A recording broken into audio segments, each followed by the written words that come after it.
Hey, Ellonda, thanks so much for joining us today.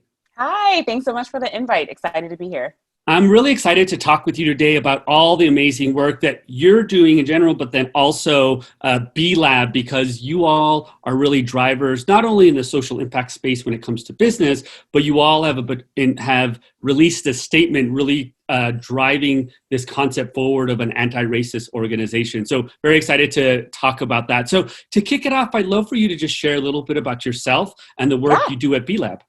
yeah. So I am B Lab's inaugural Director of Equity, Diversity, and Inclusion. So I have been with B Lab for just under 2 years, about 18 or months or so. And my main role is to help internal to B Lab our staff and the individuals who work for the organization feel that fair and equitable practices are taking place. But I do a lot of other things in reference to inclusive hiring, trainings. I help manage our employee resource groups and our affinity groups. And I do work like this, working out into the community, touching base with our B Corps, talking about their anti-racism journey or just their JEDI or justice, equity, diversity, and inclusion journey internal to B Lab. I mean, internal to other B Corps as well. So there's a couple different pieces of my work, but I really enjoy all of it. Amazing. And then I know I've been having lots of conversations with people, and how are you defining or what's the framework you use for diversity, equity, inclusion in the work that you do at B Lab? Right. So whenever I first come on board, whenever our we call them our newbies. So whenever our newbies come on board, we always have a basic one-on-one EDI training that I do with every newbie walking into the organization, so that we can create a shared sense of language and understanding of exactly what you're asking. So diversity, equity, and inclusion is a term that we now have added justice. And I can't take full credit for that, right? We have leaned into some of the best practices around equity, diversity, and inclusion work to include justice. So what these terms really mean is, if you think about diversity, it's really just the differences, the uniquenesses of mixed in with a group. You want to have as many different layers of diversity as you possibly can, which is why we really encourage folks to bring their whole selves to work. And that's why I focus on trying to create a fair and equitable space so that people feel as though they can bring themselves to work. The more we learn about people and learn about differences and similarities, we can really see the value of why diversity is so important. Diverse groups are better groups. And then we have diversity, there's equity, which I'll get to, it's my favorite one. Equity and equality are not the same thing. So this is one of my favorite topics to talk about because we hear equity and we just automatically think that everyone gets the same thing. That's the fair thing to do. As children, we're taught to share. We're taught to split everything in half and divide everything up equally. Equity takes into account that everyone doesn't start with the same thing. So we have to really think about what is the end goal that we want everyone to have and giving everybody what they need in order to be successful.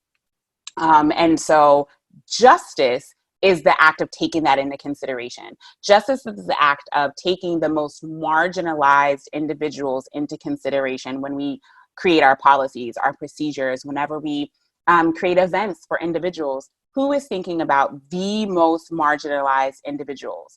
And so that's your base. And so it's kind of flipping things on its head to really ensure that justice is taken into consideration, because it's acknowledging that some folks might need something different than others and giving those marginalized groups what they need in order to be the same level of successful as everyone else.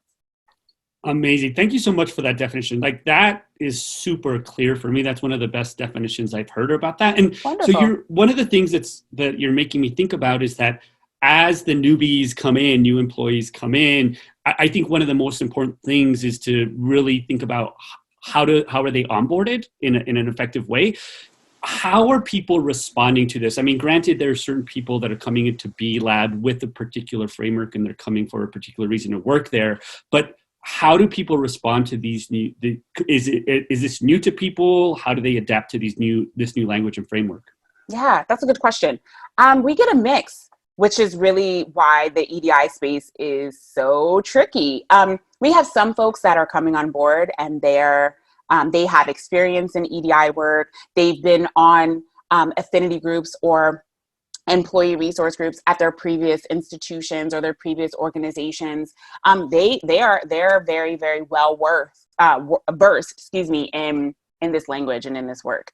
And then you have others who never talked about racism at work, right? That's actually more common. Who never really submersed themselves into this work or had these types of conversations. So there's a level of uncomfortability, but we really try to strive to create a space where we're not trying to eradicate uncomfortability, right? And it's very important for me to set that space and set that tone that uncomfortability is okay. We are not expecting for you to approach this work, these conversations, these topics without comfort. We're asking you for you to become uncomfortable, but do it anyway, right? Be afraid, be fearful, be worried, be apprehensive, but do it anyway because of the value. And so if we can create a space where people feel safe while they sit in their uncomfort, that is how we as an organization are going to be able to internally push forward our anti-racism and our JEDI journey as we move forward. Yeah, and I want to get into the kind of anti-racist work, but one of the things that I think is starting to emerge in a lot of conversations I've had, and one of the most important factors that I'm seeing in terms of people feeling meaning and purpose and happiness at work, is that concept of safety, right? I think we can't shy away from these conversations. They're extremely important because that's kind of the basis for personal growth and professional growth. So how do you create that space of safety, especially amongst, as you pointed out, bringing such a diverse group of people together from so many different backgrounds? And also part of that safety is in relation to others. So everybody's bringing their own baggage into this context, right? So how do you create that safety? So the first thing that we have to do is remember that we are people first before we are workers and staff members and part of an organization. We are people, we are human, right? And so we have to remember that people bring all that with them. You cannot separate yourself from your thoughts and your feelings and your lived in experiences that you have outside of the four walls, your virtual walls these days of work. So you have to be able to create that space and that psychological safety. The reason why I think it's important to use words is people have experiences long before they have the words to express what those experiences are. So we have to be able to bring these groups together and be able to have common knowledge, language, and information so that we can create that psychological safety. One thing that we've done is we have partnered with 2 mental health professionals, and we have allowed for our staff to contact these professionals at any point in time throughout the workday to set up time to speak with them, and we cover that those overhead costs, especially now with the civil unrest, with what is going on. There's a lot of things that are happening outside of quote unquote work that might be affecting how people feel, how they show up, what are some of their fears or internal issues that they might have to deal with. And it's very difficult to leave that at outside of the workplace. So we create psychological safety by creating space for our individuals to get mental health support should they need it. Our employee resource groups are set in place to kind of resource the organization. So a lot of times they share out dialogues and conversations on different topics that are related to employees. We have affinity groups, which are bringing together like-minded individuals or individuals with similar interests or lived-in experiences to create psychological safety within those groups. And we really try to structure any of the conversations that we have, any of the groups. We have very clear steps that we go through to try to eradicate a lot of the hierarchical notions of typical businesses. We try to flatten the organization where possible. We try to move the decisions closest to the work, and we try to put power into the hands of the individuals that are able to do the most with that. It is a struggle. It is an internal struggle. We continue to try to have these conversations to push that forward. But whenever you do those things, and when staff see those things happening, those are the different ways in which you can start to build psychological safety so that you can have these larger conversations with the entire group. And I want to caution us on, do not segregate your groups. I've talked with a lot of organizations and businesses that are bringing in different conversations within to the workplace. These are difficult conversations to have.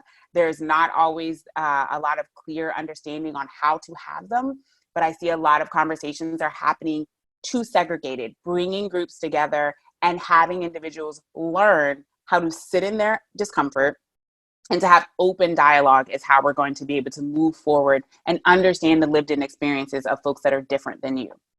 Yeah, you're making me think back to many jobs that I started and thinking about this onboarding process and feeling it's the organization is really about, and they tend to think about the product or their service, and that's really the focus versus, like you pointed out, organizations are simply groups of people together for a common purpose and common goal. And I'm remembering going a large nonprofit where my HR onboarding was this big, huge binder put in a room and watching a video and then Hours. and then it was just paperwork about benefits. So how do you, I guess I'd love to hear a little bit about how you onboard, like what does that look like? And how do you work with HR to kind of develop a process of this person coming on board? Like what does that actually look like, I guess, from the first few weeks?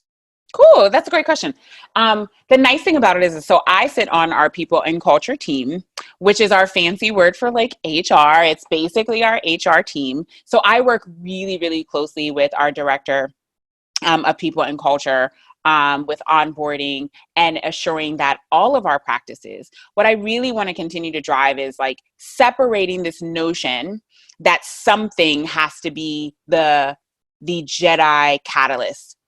Jedi should be interwoven into everything that we do. So we should be thinking about how do we fairly and equitably onboard all of our staff. What are the experiences of every single person we onboard, regardless of their background, regardless of what organization or field they might be coming from?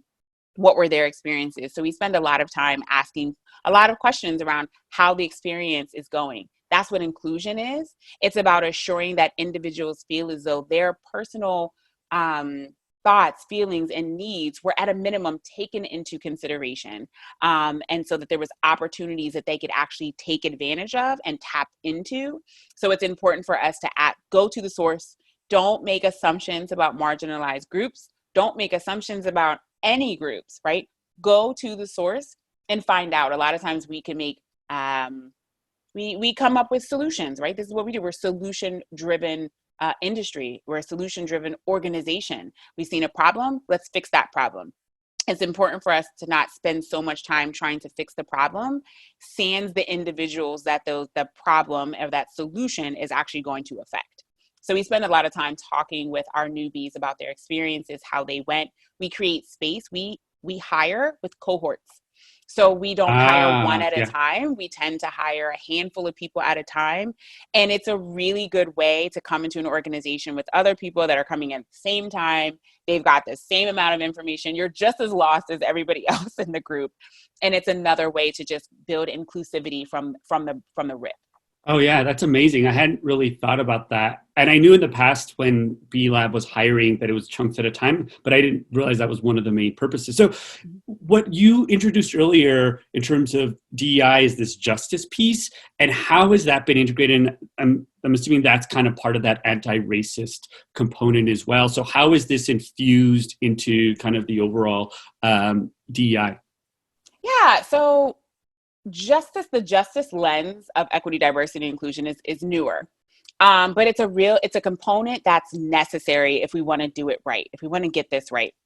When we think about what's equity, diversity, and inclusion, equity, again, equality. Diversity, let's get a bunch of people in the room, we'll check off the boxes, we've got everyone's suited. And then there's inclusion. So then is everyone feeling as though they're included? Where are they sitting at the table? Have we taken them into consideration? Justice is, we can't do any of this until we recognize that there's individuals that are never going to be in this room because they've never been invited. We're not going to be able to get any further until we recognize that there's no ramp in order to get into this room. Therefore, anybody who is utilizing a wheelchair or any other sort of physical disability, they're not even going to be able to get in here. Before we even go any further, we need to think about the most marginalized people and what they need in order to be invited to this conversation and feel included. So that justice aspect is what's been missing. A number of years ago, I used to attend this EDI event annually. And I heard a lovely gentleman by the name of Tim Wise. He's an amazing EDI guru, so to speak. And he said something that I heard for the first time, and I use it very often. To a person of privilege, equality feels like oppression. If I'm used to always getting, and then all of a sudden I'm not getting, whether or not I was justified in getting it, whether or not I earned it, whether or not I was just receiving something because of my power or my privilege, I now feel entitled to continue to receive it. And so whenever you start acting equitably and taking things or ceasing certain types of supports for individuals and shifting that power, privilege, and opportunity to the most marginalized individuals, you're going to create that imbalance. So that's where the internal work really comes into play. And how are we leading individuals on an internal journey that you simply can't do in a 90-minute JEDI or EDI session, that we have to encourage and create pathways for individual learning and growth for our staff, because these are the folks making the decisions that ultimately affect a lot of people in the community.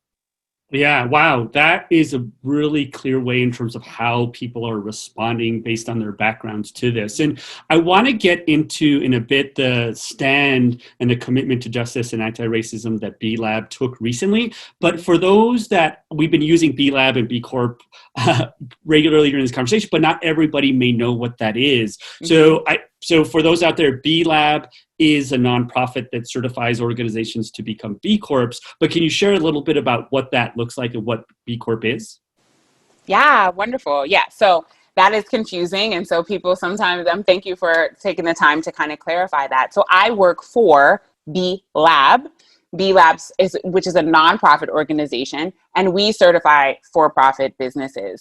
And we're working to transform the global economy to benefit all people, all communities, and the planet. So there's a lot of different aspects that we really focus on that we feel if business took the lead on. Business has a very big lever to pull in the economy, right? And so if businesses can take and normalize fair and equitable business practices. How are you paying your employees? What is the lowest paid employee and the difference between the lowest paid and the highest paid employee? Are we paying individuals a living wage? What are you doing for your surrounding communities, right? Are you giving back? How are you reinvesting into the community? How are you reinvesting back into the constituents and the people that are associated with your organization or associated with your business? So we do what is called a basic impact assessment. Anybody could take it. You could take it as an individual. It's free to take. You can go onto our website, take it, see how your business stacks up. You cannot lose points. You can only gain points. So we want you to feel positive about the work that you are doing. And then you basically end up with a score. That score will let you know whether or not that is enough for you to be a B Corp. It is very rigorous. We go into organizations. It takes almost a year for complete certification, sometimes more, depending on how big or how much changes businesses have to make. Once you receive your score, we then meet with you and talk to you about what things you can change in order to be good enough to be a B Corp. And that change might take more or less time for different organizations. And we work through that process with you. Everything has to be verified. Everything has to be confirmed. And then you are awarded your B Corp status. And that verification happens every 3 years, and you continue to change and to grow. And then you become part of this B Corp community. That's what we mean when we talk about that. So this is not just our B Corps, but these are other businesses that we work with, other organizations that we partner with. We have academia, we've got policy, we've got lots of organizations that may not be a B Corp, or other nonprofit organizations that are not B Corp eligible, but work within the community and the movement to create a better economy for people on the planet. Yeah, and then once you get certified, you get that symbol, that B Corp symbol. And I'm sure as you all start shopping, if you turn them around, turn probably the products around, you'll see a B Corp certification, a big logo. And what that does is that indicates that the organization has gone through this impact assessment and they've Mm-hmm. reached that critical score on a number of different elements. And can you Factors. share a little bit about what those factors are, just kind of quickly? I know there's like 5 or 6. Yeah, so we look at JEDI is one, so EDI. So we look at a lot of things that have to deal with equitability or fairness or business practices. We look at policies. We look at how you are your supply chain. We take a look at that. We take a look at anything that you're doing for the environment. So are you giving back to your community? Are you recycling? Are you offsetting your carbon? What are you doing for the planet as well? So there's a number of topics and high level areas, and then there's hundreds of questions, and there's a number of questions that fall under those high level areas. Yeah. And then we go from there, and it's really exciting because businesses can see where they fare, and they can see how they are compared to either other businesses in or outside of the community, and it really gives them goals and targets for where they can improve. Yeah, and the thing that I love about the impact assessment is that one, there's a certain number of B Corps that have passed, but there are infinitely more businesses that have taken it and Right. maybe somewhere on the path. But the thing that I recommend to all businesses and startups is that this actually creates a framework for you to follow to show where you are good in certain areas and where you need improvement. And it provides a roadmap for you to become a much more socially conscious business. Right. Whether you end up as a B Corp or not, right? And so, of course, we want as many businesses to get into the community and to get involved. But what the real goal is to create a better planet for people, right? To create something better, a better economy for everyone who is living on this planet and for the planet itself. That's the goal. So at the end of the day, it doesn't really matter how we get there. Let's just pull together and do what we need to do. And so as an organization who may not be quite on their B Corp certification journey, you can still take the BIA to learn where you fall and to give you, again, as you're stating, a framework of areas that you can work on to be more socially conscious, to be more fair, to be more equitable. And maybe one day you will begin your B Corp certification journey, but this is a really good first start. Yeah, and then going back to the stand that B Lab took when it comes to justice and anti-racism, you really invited the business community to come with you to start to take action with the B Corp community and tackle the social unrest and the racist economic practices that are happening in the United States and around the world. Can you share a little bit about what that stand looks like and how businesses can work with the B Corp community? Yeah, for sure. So, it's been an interesting 2020. I don't think any of us could have prepared for where we currently are. There's a lot of things that are all kind of converging together to make this, very difficult time for a lot of people. And so a couple of months ago, after the pandemic hit, we did a lot of work. B Corps and our B Corp community was doing a lot of work trying to shift their businesses. How can we do PPE? How can we support the community? How can we give back? While trying to stay afloat in their businesses as well. So a lot of work was done in the B Corp community in terms of that. Then we got hit with the civil unrest and the murders of George Floyd and Breonna Taylor and Ahmaud Arbery. And it was just getting a bit ridiculous. And as an inaugural director of EDI, as anybody in the EDI field, it is very hard to exist in that space knowing that has happened and to do or say nothing about it. And I went to the leaders within the organization and simply said, we have to do something. And of course, I was met with nothing but support. How do we do it? What should we do? So we came together working with our internal JEDI committee. And for those of you who don't know, B Lab is based in the US, but we are a global community. So we have global partners all around the world. And so we reached out to our global partners and started having conversations around anti-racism and what that would look like.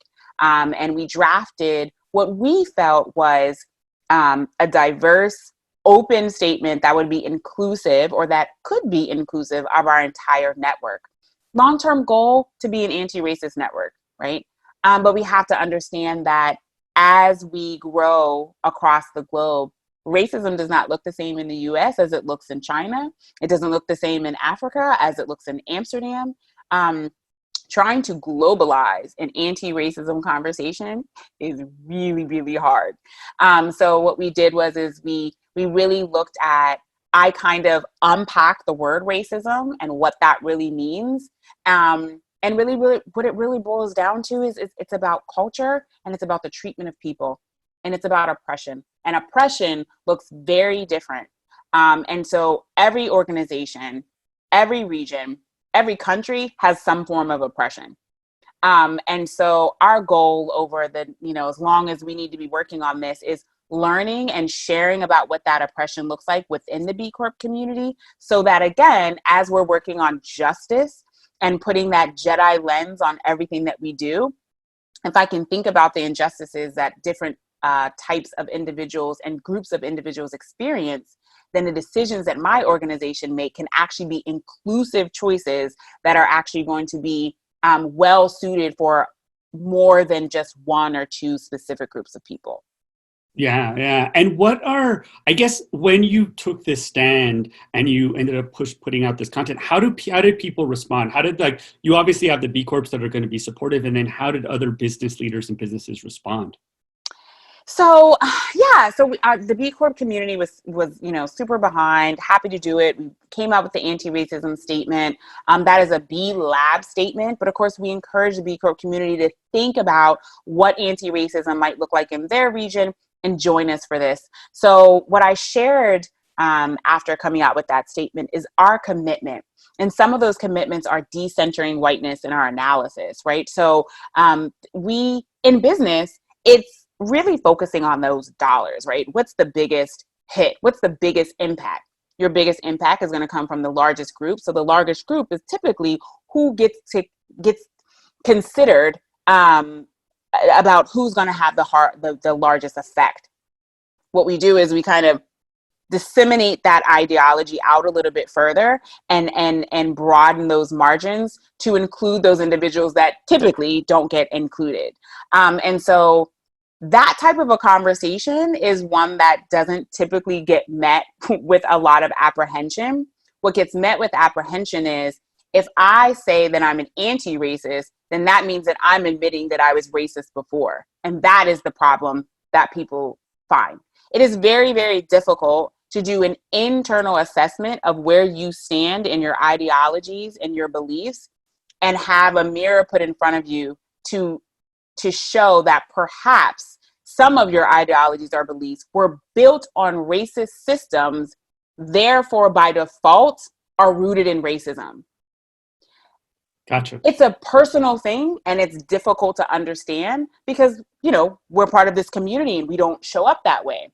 But recognizing that the systems that were put in place were never put in place to actually be for the entire planet and be for every individual on the planet. So recognizing that is a little bit harder. And that's where that internal work is really, really going to take precedent to be able to push the work forward. Yeah. And have you had other kind of non-B Corp businesses come and approach you all and wanting to work with you all? Because I'm also just curious. So that's kind of the first question, because I'm curious about what are those challenges or resistance that businesses are having to take on these type of practices?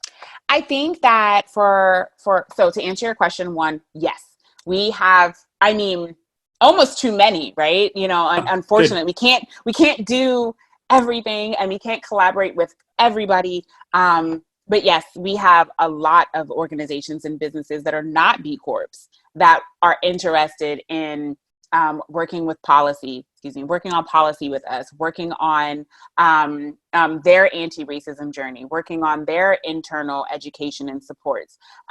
So there's a lot of folks that are out, there's a lot of organizations and people outside of the B Corp community that want to partner with us so that we can learn and grow together. Good. I love that, because I look at it as a way to continue to diversify the B Corp community. The B Corp community is a very white-led and white majority community. So we're continuing to figure out what we can do about that. And so having these types of conversations has really struck a nerve with a lot of organizations and nonprofits and businesses that want to get better involved, that want to help us do better.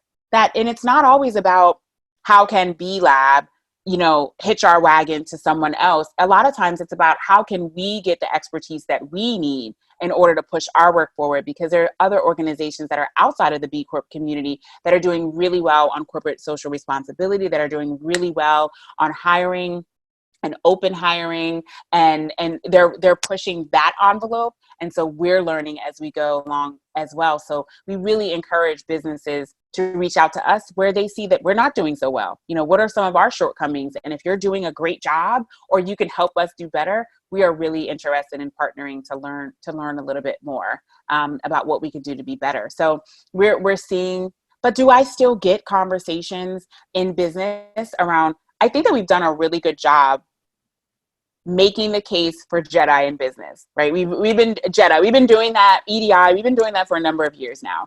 And we've made the case, and it's really, really hard for any CEO that I've ever heard of say that we don't need diversity, right? We've checked in the buzzwords and people feel really good about them. It's harder. It's not going to get easier. It's going to get harder. Once you've checked off the list of that low-hanging fruit, you can no longer hide behind, we are planning to do something. It is now time for action. It is now time for obvious effort. It is now time to reallocate money and resources to where we claim we want to put, the work, where we want to create improvements.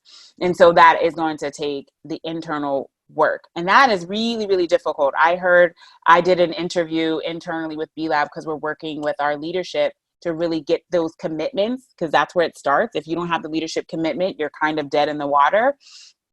And one of the responses that I heard back was, I'm afraid to go on the anti-racism journey because I'm afraid of what I might learn about myself and what I might learn about other people I know and who is in my community.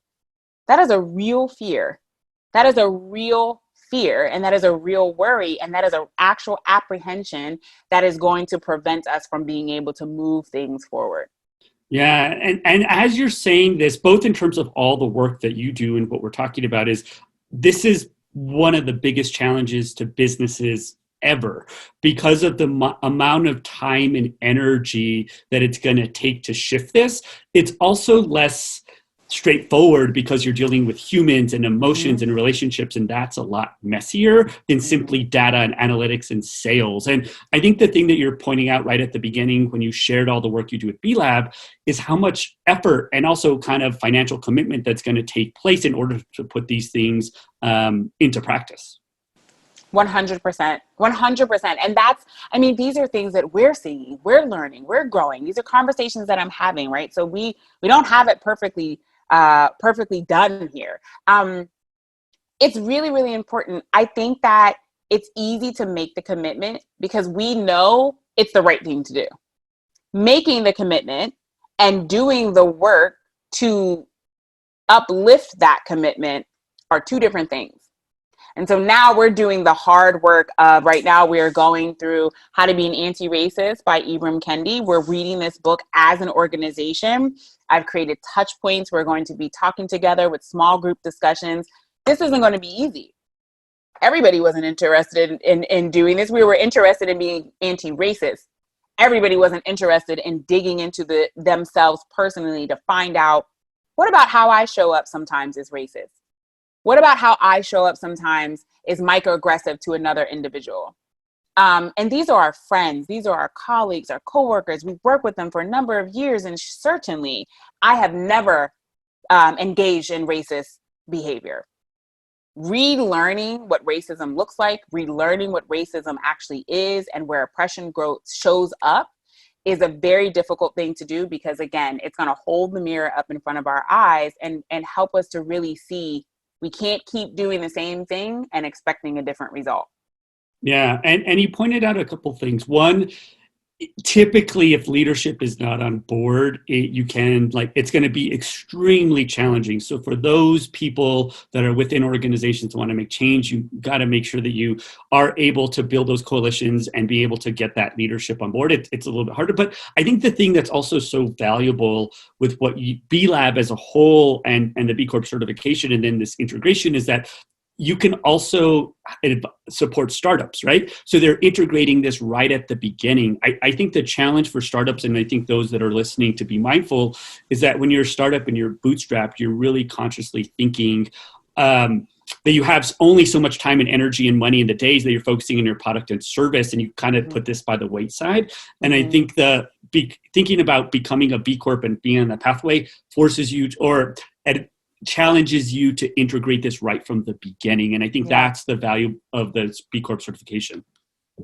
Yeah, 100%. And it's like, these are conversations we had. Like, if you're thinking about Jedi right now, I don't know where you are in your process, but you're probably already too late, right?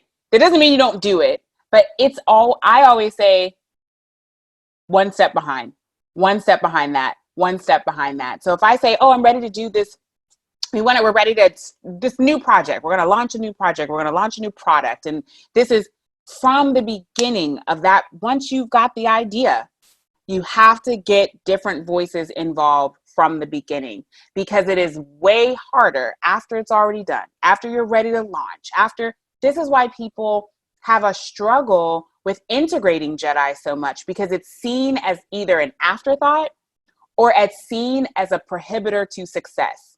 Meaning, if I'm ready to launch something and we didn't consider Jedi, now I want to consider Jedi, but now the Jedi consideration means you didn't make sure that this was accessible.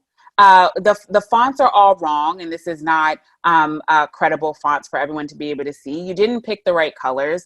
This is not, let's go down all of the things to make sure why I'm thinking about the most marginalized groups and whether or not how is this project going to help them? But if the individuals in the room didn't already do that, now I'm here, or whoever your representative is there to now have these conversations. Now you have to stop what you're doing, take 2 steps back, redo it. Then we don't have time, we don't have money, we don't have the energy to do this all over again. We'll move forward and we'll do it different next time.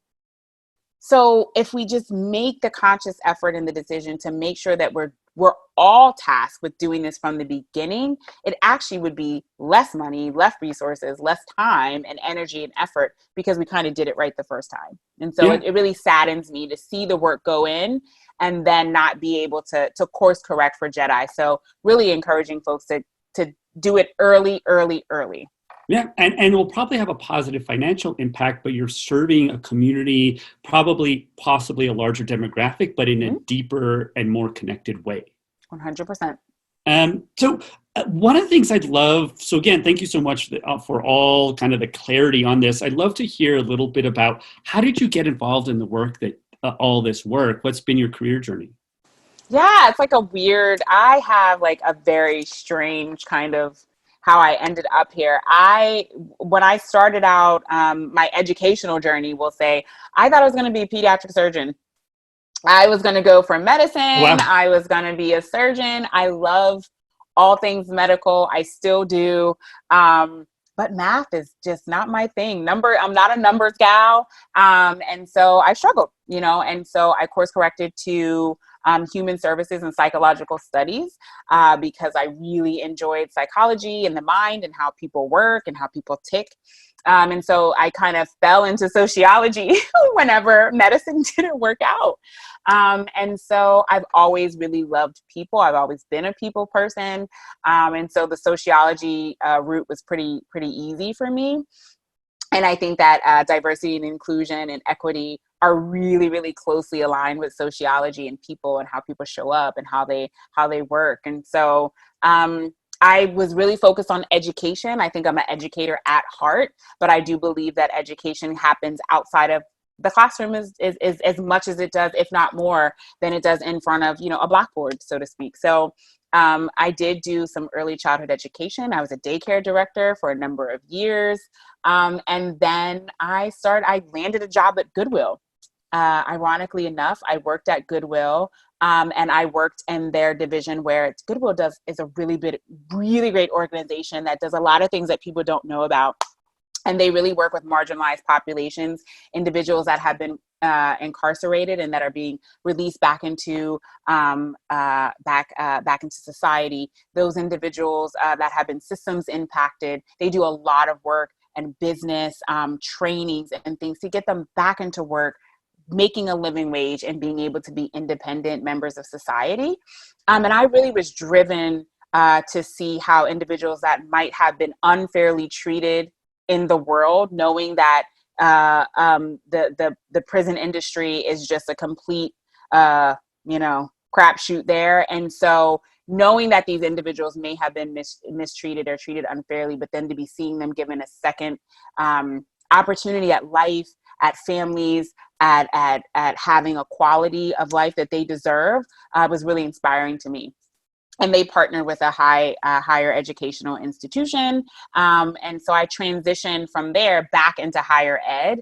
But there I worked with diversifying out of the provost office. So I did a lot of work with diversification of the staff, of the faculty, and the leaders within the organization, and boards and trusts and committees and things of that nature. So it kind of just, I've always really had a proponent for marginalized groups and women and individuals who just need a voice, who need that access.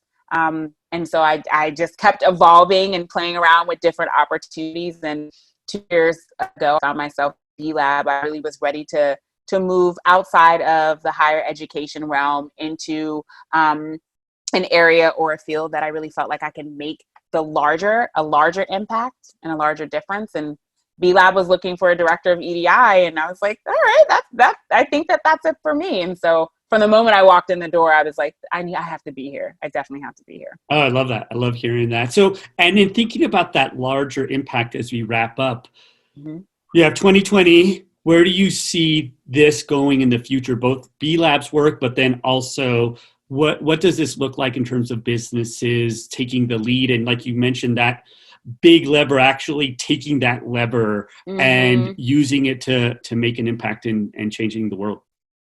It's a good ending question. It's a huge question. 2021. All right. So I am going to be as candid and honest as I think that I can be. I think before we're able to really pull those huge levers of the world, of the community, we have to pull the smaller levels of our hearts and our minds and our consciousness. And I think that we're going to continue to be met with challenges if individuals are not taken on a journey or introduced or take an active participatory action on their own learning. Unfortunately, as far as the U.S. is concerned, U.S. history is not given the way that it actually was. It's not taught, historically speaking, and a lot of information is left out. And so we can't expect for folks to actually show up to conversations with equitability in mind if their lived in experiences is shielded from so much reality that is happening, and reminding individuals that just because it's not true for you doesn't make it untrue for someone else. And so really being able to live into that. And so that is where we're focusing, so that down the line, when we are able to pull those levers, when we talk about racism, we know what we mean. When we talk about oppression, we know what we mean, so that people can be paid living wages, so that they can live in fair, housing markets, so that they can feed their families, right? My hope is that not in 2021, we won't get there in 2021, but my hope is that one day folks like me aren't needed. That we've done such a good job that you don't need someone to come in and talk about diversity. You don't need someone to come in and talk about these things, because we've all been versed. But I think that we're so far from that. And so I'm encouraging businesses to do the internal work, because it's time to take things out of this larger ether and say, what do I need to do?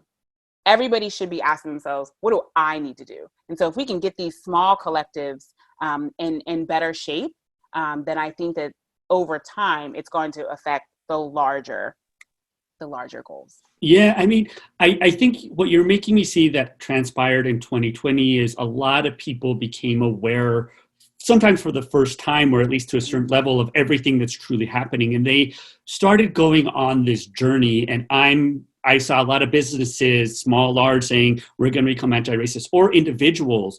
And then when it happened, they wanted to pull that big lever, but what happened was they started to see, oh, this is a lot of work, both Mm-hmm. internally and for organizationally. And I think you pointed out that it takes a lot of those small levers, and it's going to be a much longer journey Mm-hmm. than just simply doing it in 2021. And I think that next step is recognize where you're at in your journey, Right. and then what are the things that I need to do to long term pull that big lever. But it's going to 100. take a lot of time and energy, based on all the things that we talked about today. Mm-hmm. Yeah, 100%. I think businesses, because of, again, not you, not me, right? The ideology of business was set long before you or I ever even got here to think about what our role in business is. But business is very strategic. It's always long term, long goal. And so it's very hard to have these equitability conversations, because it really is about the right now, the here, the now, the who we're affecting in this moment. Because if we can get that in control, then long term, over time, folks will be affected into the future. So it's easy to look out into the future. It's a little bit harder to do the internal work and actually make the commitment to show up differently and to change how you've been thinking your entire life. It's really hard, but I don't think we're going to get there unless we have internal leaders of businesses that are willing to take that step. Amazing. Well, thank you so much for all the great work that you're doing individually at B Lab and the B Corp community, and also Oh. influencing businesses to, I love the term, I hadn't really thought about the term as Jedi, but becoming more Jedi organizations. Thank you so much. Wonderful. Thank you so much for inviting me to have this conversation. I could talk about it all day. So it's been a pleasure. Thanks. Thank you.